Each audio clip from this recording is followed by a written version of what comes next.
Season 4, episode 4. So, bringing in such beautiful foundation energy and structures and solidity, which is right on point with the very, very vibrant energy that we have.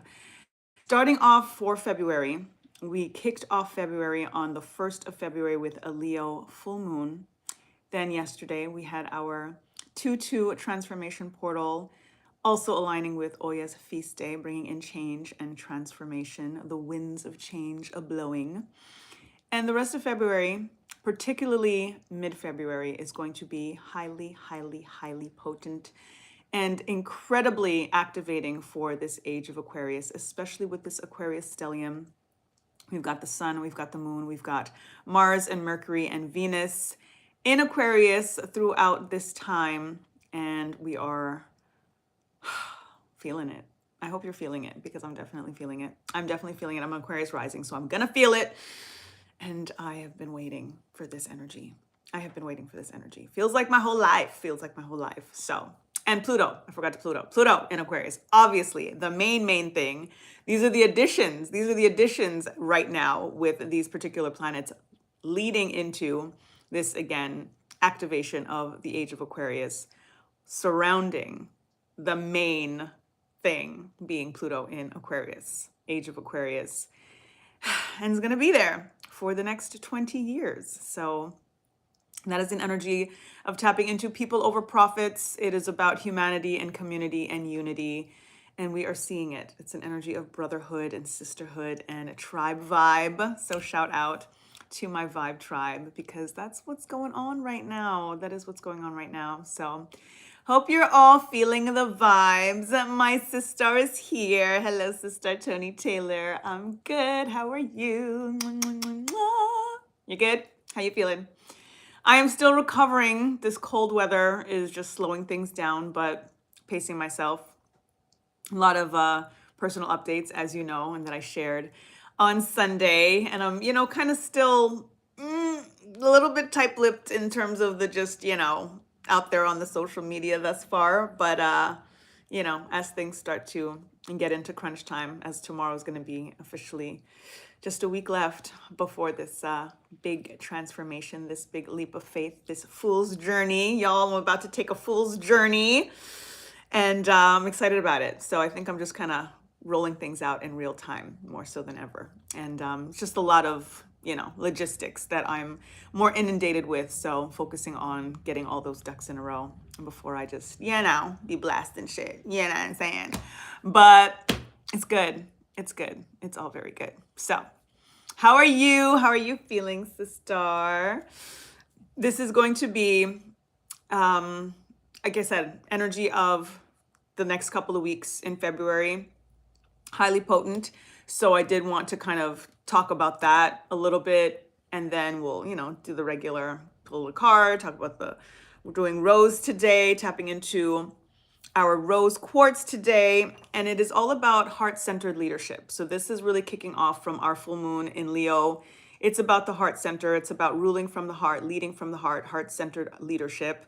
So Rose is all about the heart, is all about healing the heart, about self-love. There's a lot that's coming into play in regards to that, again, especially with Venus being in Venus being in Aquarius right now.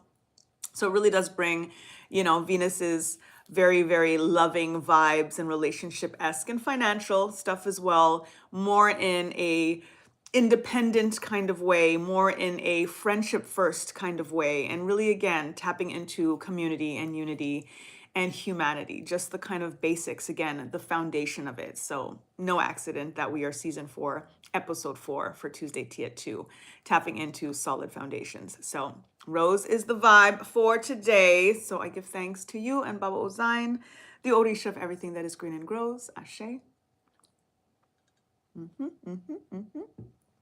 And speaking of my heart, my baby's awesome cup that she gave me for the holidays. And that says, world's best great mom, let love grow. So perfect alignment for the love vibes. And naturally, rose heart chakra healing. We're tapping into rose quartz. And I happen to have a heart-shaped rose quartz. So tapping into that for today. Rose quartz is the heart healer. Awesome for trauma and drama, bringing in love, not just externally, but again, the self-love aspect of things. Very, very potent for that. You can sleep with rose quartz over your heart if you are dealing with any kind of grief, whether it's relationship-based, whether it's family-based, whatever it is, the transition of a loved one. Very, very powerful and potent for you to work with rose quartz for that healing. So blessings to you, heart healing to you. And you can also, rose petals, dried rose petals, you can just sprinkle around your house. I actually, in all of my orders, whether it's for my book, Sacred Soul Simplified, I sprinkle some rose petals in the first page when I inscribe and sign it. My organite, my art, whatever it is, sprinkle a little bit of rose petals in the packaging and stuff just to give a little bit extra blessings and love. Roses are the highest vibrational flower on the planet, so you're just bringing in an energy of high vibes. So you can sprinkle it around your house, under your bed, when you take a bath, sprinkle some rose petals in there, and just bring it in and naturally bring it in. Boil some rose petals, food grade, and drink that. You know what I mean? Can't go wrong with that. Hello, Grace. Welcome, welcome. Michael, welcome, welcome. Ashley, welcome. Aronia, welcome, welcome. Thank you for joining the live. Hope you all are well. Thank you, thank you. So we're going to be picking a card soon, tapping into universal laws. But I did, like I said, want to tap in with y'all and share a little bit about what is occurring as above, so below, celestially, in terms of this very, very potent energy that is upon us already with, again, this planetary stellium that is here for us in this age of Aquarius, in this Aquarius season. So very, very vibrant, very, very potent in regards to, again, humanity, community, unity, people over profits. It is a powerful time. We've got Pluto in Aquarius. We've got our sun and our moon naturally in Aquarius. Leading in for the 17th is going to be extra, extra powerful. So I will get to that. And we've got Mars, we've got Venus, we've got Mercury. So we're tapping into our action. We're tapping into our love and our finances and relationships. See that honk right there? Confirmation of the things that are going on and how moving energy, incredible, get it going kind of energy that is leading us into our fire horse lunar year. So apparently it's a thing. Delisa, welcome, welcome. Thank you for joining. Thank you for joining. So y'all, what is upon us? This month already started out, this guy's really gonna, I always assume it's a guy because the extra honking is usually a dude. The zero patience and thinking that the honking is actually going to make things move faster. What this probably is somebody in front of them, probably even a school bus, literally. And it's like, dude, really? Because this happens often. It's probably the school bus. You have to have patience and let the kids off the bus, my dude. Like, it is an activation for the Aquarius season. An activation for age of Aquarius is very, very highly upon us. The month started off, first off, happy Black History Month. Black history is world history all day, every day. But we tap into extra commemoration for our ancestors, for the innovations, for the inventions that ultimately steer this whole ship. So we give thanks to our ancestors for those who can name us, those we can name, for those of us that are part of Black history, that are doing the work every day. It is our legacy as well. So we honor Black history. We are Black history. And then on that same day, the 1st of February, we had our first energy with Aquarius alignment, full moon alignment, Leo full moon.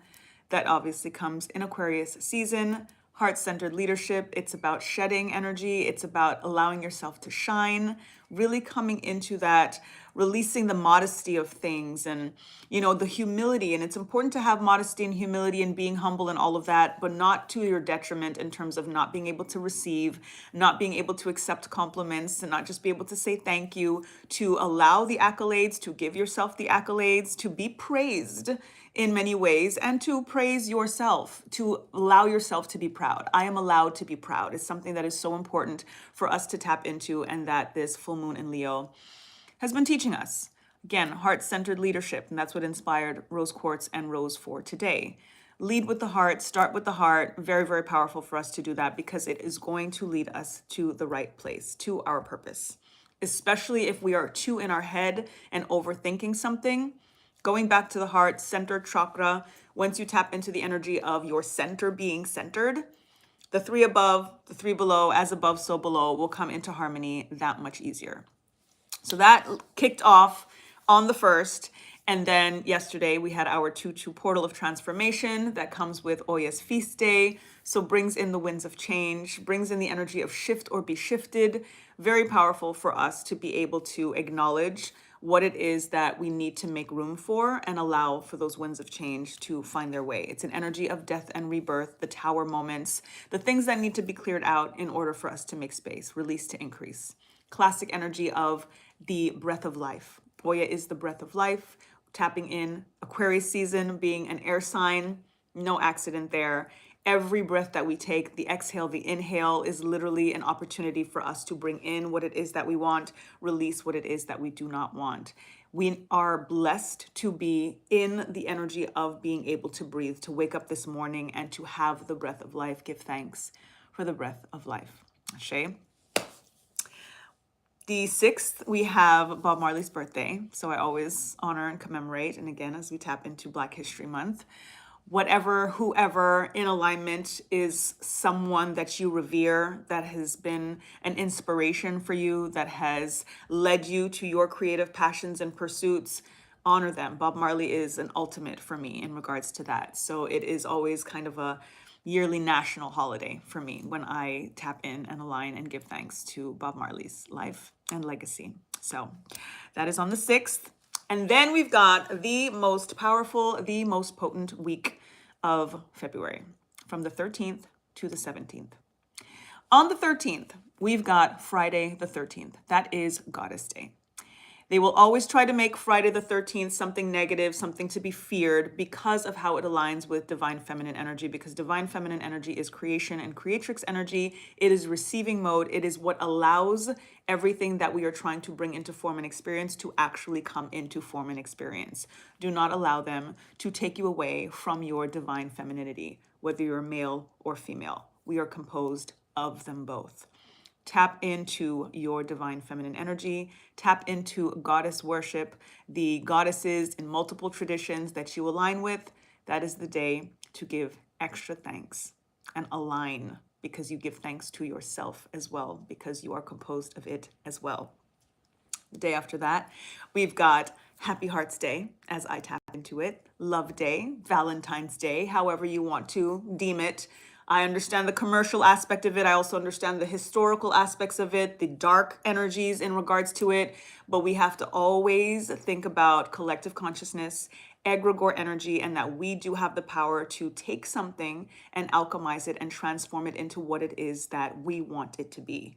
When community comes together, and again, especially when we tap into Aquarius season that is about community and is about humanity and is about unity, we can dictate and decide and redefine these things.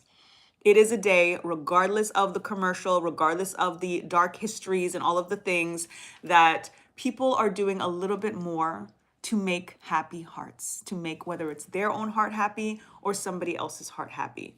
There is nothing to be lost in tapping into that frequency, to tap into that collective consciousness and do what it is that you can. And ask yourself at the very least the question, how can I love myself more today than I did yesterday? It's a very, very potent day to do that with so much love is in the air. All right? So do that, okay? Don't let them take you away from love by bringing all of these other things in. To each his, her own. But anything that can bring us together collectively for love, for happiness, for heart healing, I'm about that. Let's be about that. On the 15th and the 16th, we have Mahashivratri, which is a Hindu night festival and taps into Lord Shiva, the alignment of death and rebirth, very much Pluto energy, very much Oya energy, very twin flame alignments, right? 2-2 is also a twin flame alignment. So we tap into Oya and Shango as twin flames. We tap into Shiva and Parvati as twin flames, bringing in the energy of goddess energy, bringing in the energy of Happy Hearts Day, Love Day, Valentine's Day, however you want to call it. So all of this coming in and building upon each other is very, very potent for us to be able to tap into and bring in the energy of love and light and change and transformation. So when you tap into what it is that you want to destroy, right? Shiva being the destroyer, but also the creator. You're destroying something in order to make room for the new, what it is that you want to build from. Building from the rubble, ultimately. And it's an alignment that helps us dispel the negative darkness and ignorance in our own lives and in the world. So this time during Mahashivratri, there is a particular alignment that can happen when you keep your spine erect throughout that whole night. It's my 4th year that I will be doing it. It's very, very potent, very, very powerful. You know, some people can have some ascension symptoms, psychic flu type of things. It's happened to me, especially the first year that I did it. It was intense, but absolutely worth it because of what you receive through the process and especially afterwards in regards to your own celestial activations, third eye, pineal gland popping, like the whole thing. And just in terms of, as a clairaudient, how I receive and how I hear and how it works with my channeling and the way that I receive messages and do my readings and all that stuff, it just continues to augment, and truly grateful. So tap in to that on the 15th/16th, depending on your time zone. And then right after that, day after that, we are not just having our Fire Horse Lunar New Year on the 17th of February, it comes in hot with a Ring of Fire solar eclipse in Aquarius. You cannot get any more fire than that. So the fact that we have been right now still in this liminal space of the wood snake, waiting for us to get giddy, to giddy up, and that it is coming in with this solar eclipse Aquarius season. Again, this is why the activation is so powerful and so potent, because we're going to have our sun and our moon and tapped in again with Pluto and Mercury and Mars and Venus, giving this incredible activation to the Aquarius vibes. So that is what's happening coming up, and I'm so incredibly excited about it.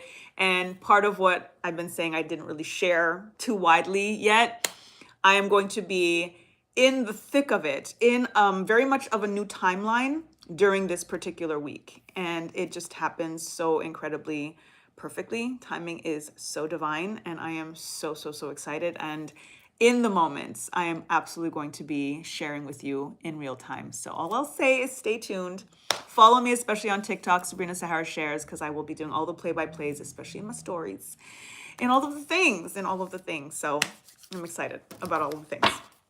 But now let's pick a card because it is 219 and we've got to do our 222 declarations.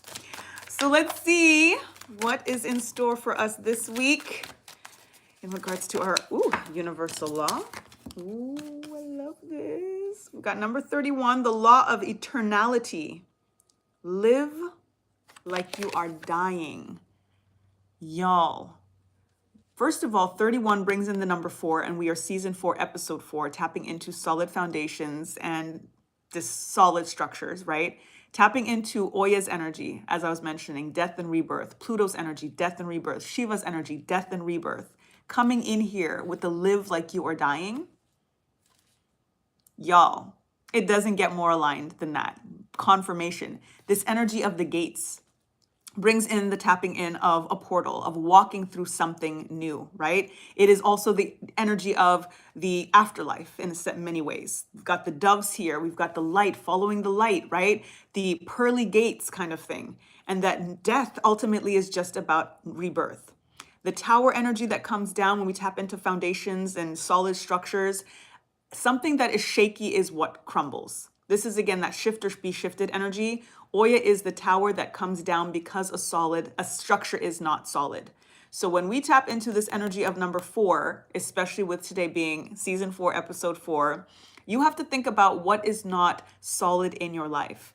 and decide if you are going to start to dismantle, to destroy, to die off, to kill off ultimately what no longer can live. What does it mean for you to actually feel like you're living? Live like you are dying.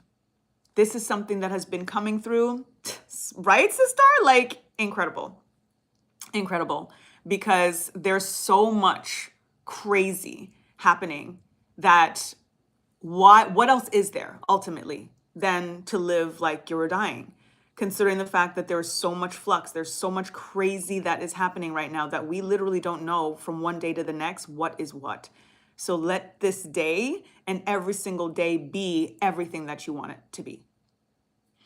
222, balance and harmony surrounds me, balance and harmony surrounds me, balance and harmony surrounds me. Ashe. I live like I am dying. I live like I am dying. I live like I am dying. And reminder again that every death, it just makes way for the rebirth.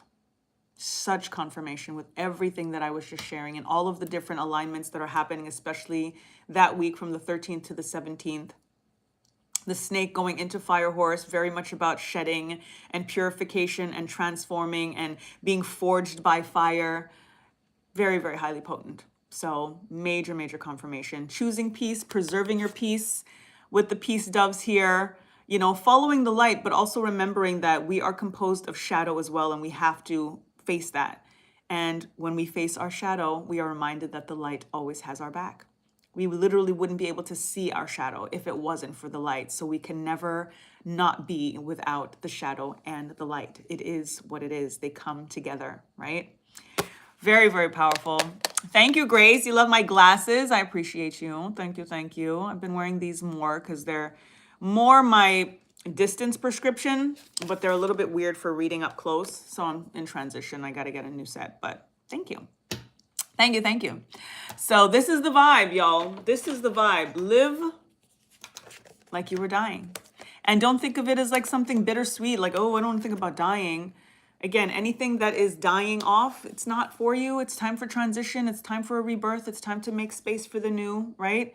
And we're just tapping in again to ancestral alignment when it comes to Black History Month and just in general every day. They're never gone. You know what I mean? They're never gone. And in many ways, we are our own ancestors. So we are living and we're here before. So there's always something more. There's always something. It's again, more on the other side of that door, on the other side of that, you know, gate. Just unlock it. Understand that you are the key. So in many ways, it was never locked to begin with. And it's really just about walking through it. This is what I'm processing with this, again, major leap of faith, you know, that I'm embarking upon. It's always bittersweet. It's always bittersweet. But if you want more, you have to do more. And sometimes you get to a point where you're like, definition of insanity. I've been doing this and this is the result. Why would it change unless I do? How can it change unless I do? So think about that. And as I wear my champion sweater, you are the champion, my friend. You are the champion. You are the champion of your life. You are the destiny definer and the destiny disruptor. So people may feel that they have you pegged, but you are the unpredictable. You are the outlier. You get to change your mind every single second of the day. So people might think that this is just what it is because it's what you've been doing. And that's the reason that they can say what they're saying, because you've been doing and you continue to do the same thing. The minute you disrupt that, the minute you decide to create that pattern interrupt, that is what throws things off, people off, and that actually propels you into a different timeline and brings you into something new. And more than anything, brings you into you, a new you. Once you become a new you, everything else has to morph and shift around it. It's just the law. It is law. So tap into that as much as you can, as often as you can.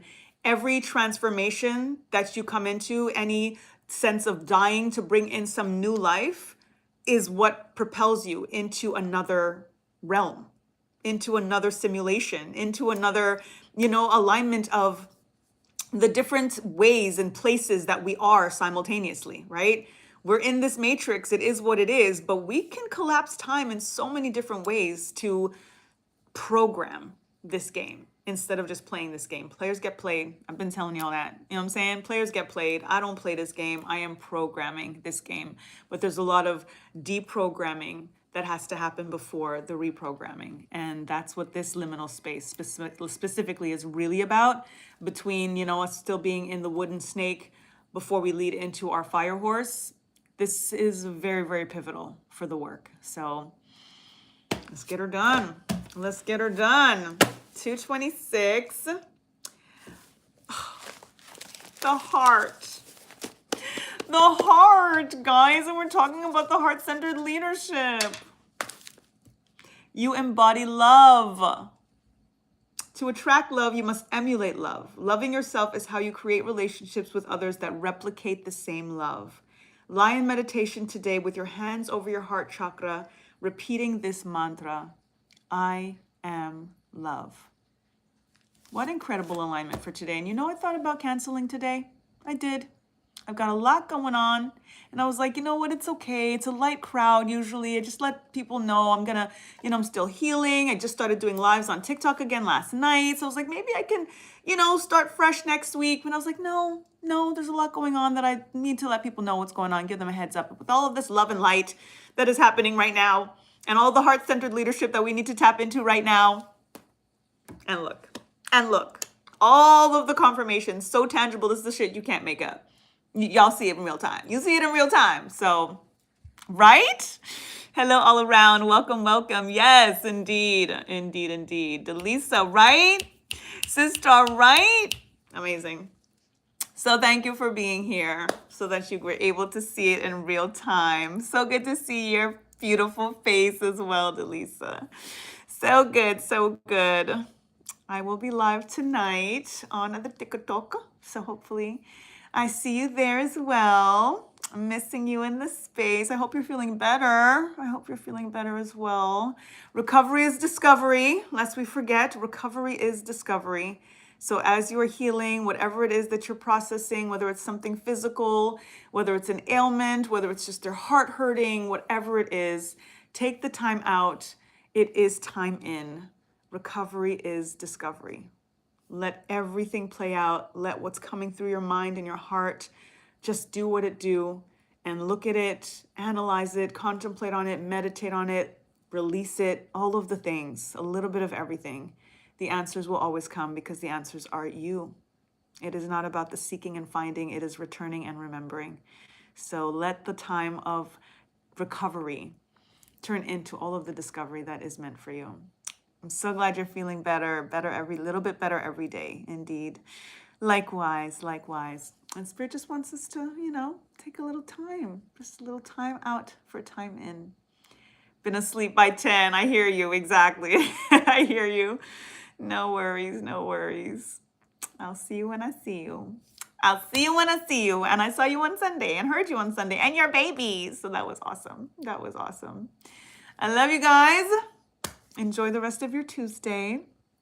Oh, I did another little chop. I don't know if you know, I know my hair's curly, so it always is a little shorter when it's curled. But I cut, another 2 inches because I'm just, again, aligning with this release to increase, you know, clearing things out. I usually, for full moons, do a little trim, you know, all of the shavings and all of the, you know what I'm saying, fresh cut and cleansings and all of the things. And with this, you know, leap of faith, with this fool's journey I am embarking on, I wanted to chop a little bit more away, you know, from my old life as I prepare for my new one. So stay tuned.